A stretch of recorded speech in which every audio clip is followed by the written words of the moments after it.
తలపై వేసుక ఆ బాలు నందచందము చూచెను.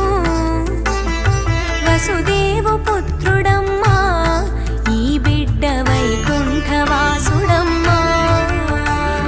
నవనీత చోరుడమ్మా